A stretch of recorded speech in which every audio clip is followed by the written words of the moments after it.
Viewers, इस वक्त supreme court के बाहर हम मौजूद हैं। फैसला दिया गया है। पाकिस्तान तहरीक इंसाफ के सपोर्टर्स आप देख सकते हैं इस वक्त नारे लगा रहे हैं। खुशी का समा है, जश्न मना रहे हैं। मनाजिर इस वक्त आप देख सकते हैं।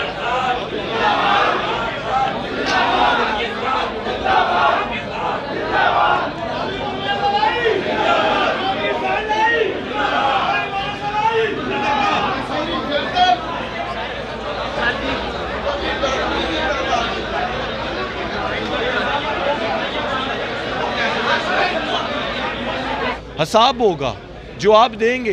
जैसे इमरान रियाज कहता है इस दफ़ा टक्कर के लोग इनको मिले और टक्कर के लोग इनको टक्कर देंगे और इनको नीचे गिराएंगे इंशाल्लाह इस दफ़ा पूरी तरह। अपने बुजुर्गों पे शर्म कर लो। सरदार बने फिर रहा था, बेशर्म आदमी जुल्फे लेके क्या क्या करते, इसका पाकिस्तान में होगा भी नहीं और ये भाग जाएगा। इसका नाम ECL में डालना चाहिए इस बेशर्म आदमी का। सारे मिले हुए माफिया बन के सुप्रीम कोर्ट को ब्लैकमेल किया है। कौम डरी हुई थी आज की कुछ उल्टा ना हो जाए। पूरा दिन कौम घबराई हुई थी और इन्होंने लिहाज ही नहीं किया। लिहाजा इंशाल्लाह उम्मीद है हमारे खान साहब इसको असल इंसाफ अभी और होने आगे मेरी नज़र में। इन्होंने जो किया है ना, ये ऐसे खामोशी से नहीं इग्नोर होना चाहिए। हम उम्मीद है कि आने वाले दिन में अवाम को इंसाफ नज़र होता हुआ आएगा और हुकूमत प्रैक्टिकली दिखाएगी इंशाल्लाह। पंजाब हुकूमत प्रैक्टिकली दिखाए कि अवाम के मैंडेट के साथ इंसाफ हो। अवाम के मैंडेट पे वार करने वालों की मिसाल बना दी जानी चाहिए। ये खुशी का दिन नहीं है।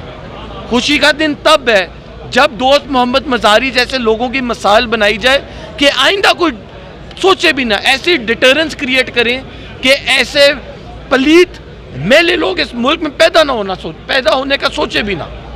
शुक्रिया।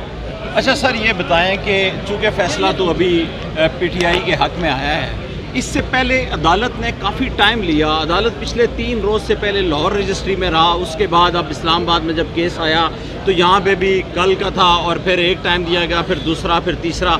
इल्तवा के पीछे कोई और ताकतें भी थी। ये किस तरफ जा रही है? मेरी नज़र में इल्तवा होनी नहीं चाहिए थी। मैं तो पहले से कह रहा था।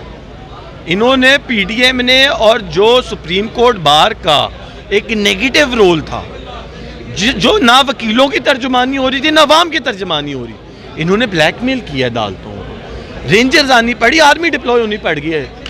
मतलब जजेस को अपनी जान का खतरा हो गया सुप्रीम कोर्ट में आज। क्यों जी? PDM धमकियां दे रही है, बॉयकॉट। कभी सुने सिटिंग हुकूमत सुप्रीम कोर्ट का बॉयकॉट कर दे? कभी सुने?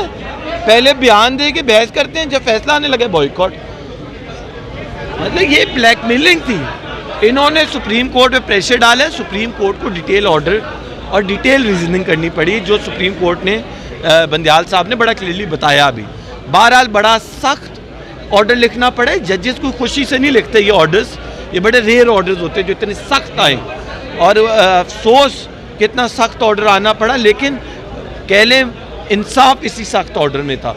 और उम्मीद है ये कोई मुफाहमत नहीं होगी हुकूमत की तरफ से, ना होने देंगे इंशाल्लाह।